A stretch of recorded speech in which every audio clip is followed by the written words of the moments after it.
Hey, welcome in. Well, here's the headline. Antifa members threaten to burn down D.C. during BLM march.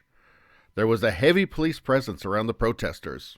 Kind of makes you wonder who all those National Guard troops, the thousands that are going to be staying in D.C., kind of makes you wonder why they're really there, doesn't it? Because when they threaten to burn down D.C., these aren't idle threats. Here we have fires light up Washington, D.C. on third night of George Floyd protests. Multiple fires broke out near the White House late on Sunday evening as angry protesters gathered in Washington, D.C. And this is from June of 2020. And here we can see images of fires that happened, that just happened during they're peaceful fires, though. Here you can see a building that's aflame, a peaceful, lots of fire. And here in this one here, you can see there's quite a lot of fire going on. So when they say they want to burn things, they mean it. Now, I don't want to be unfair to Antifa here, because as we can see here at June 25th, 2020 from the New York Post, BLM leader, if change doesn't happen, then we will burn down this system. So it's a bit unfair to Antifa there, because it's not just them. It's also BLM that wants to burn things down as well. Just going to interrupt for 1 second to say, if you like this content, subscribe so you can see more. Thanks a lot. So let's see. Protesters marched in Washington, D.C. throughout the afternoon and evening Saturday. A, quote, D.C. Queer and Trans Black History Month march and rally. It was organized at 2 p.m. by the Total Liberation Collective and Palm Collective. Now, is it really about Queer and Trans Black History Month? I'm not sure. Let's take a look at who is this Total Liberation Collective.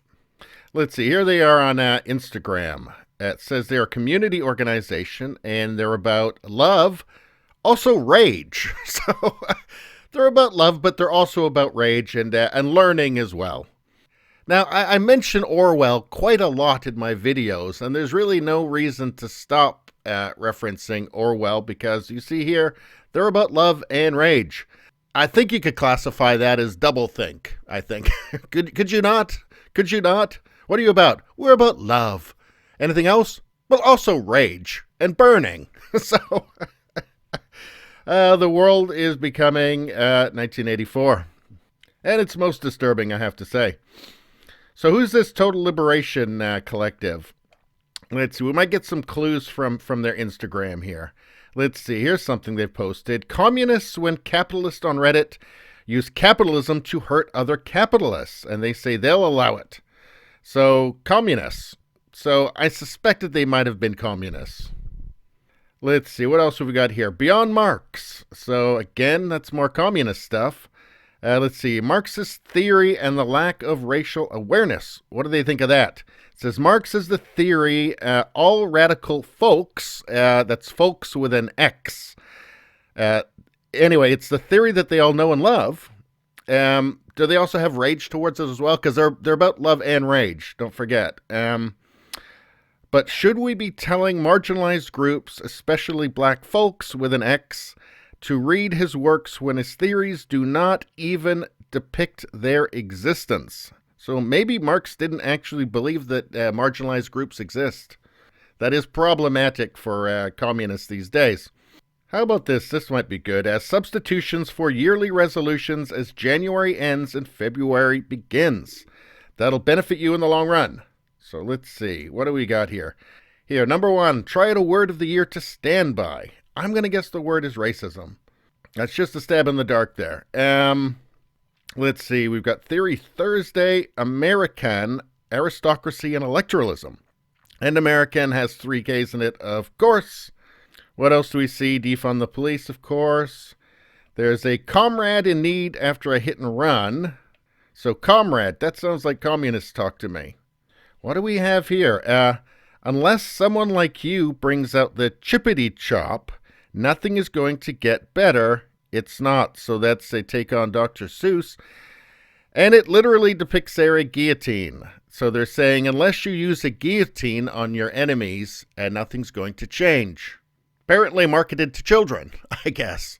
So this is who was protesting there. They posted this, promoting the use of guillotines. It sounds like political violence to me. That sounds like an incitement. That is just a straight up incitement to violence. I mean, if that's not, nothing is.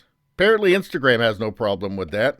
So that's what it's really about. Now, they cloak everything with these things that, that it's about queer and trans Black History Month, so that if you disagree with them on communism and beheading people with guillotines, they can just call you a bigot because they've cloaked themselves in this other thing as a disguise. So let's see, what kind of hijinks did they get up to anyway? Some Antifa protesters mixed in as a red and black anti-fascist action. Flag could be seen being carried by a group of protesters clad in black.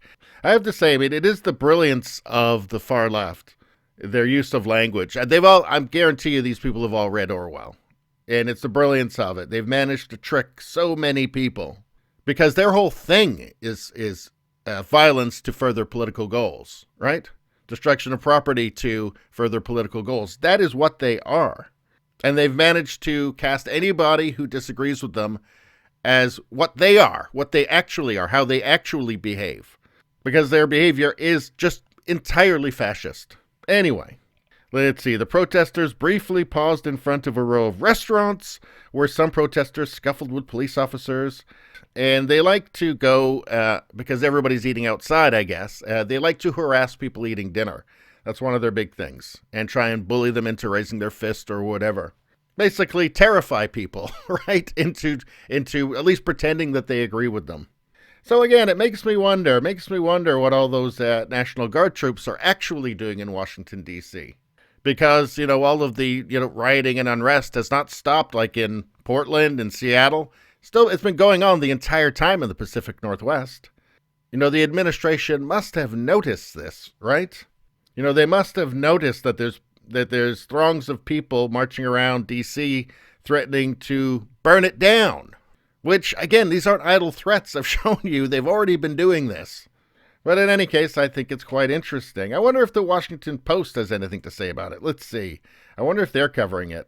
Let's see. Inside Biden's decision to go it alone with Democrats, blah, blah, blah. There's something about Trump. Something else about Trump. New York neighborhoods seeking virus help, and they feel left behind.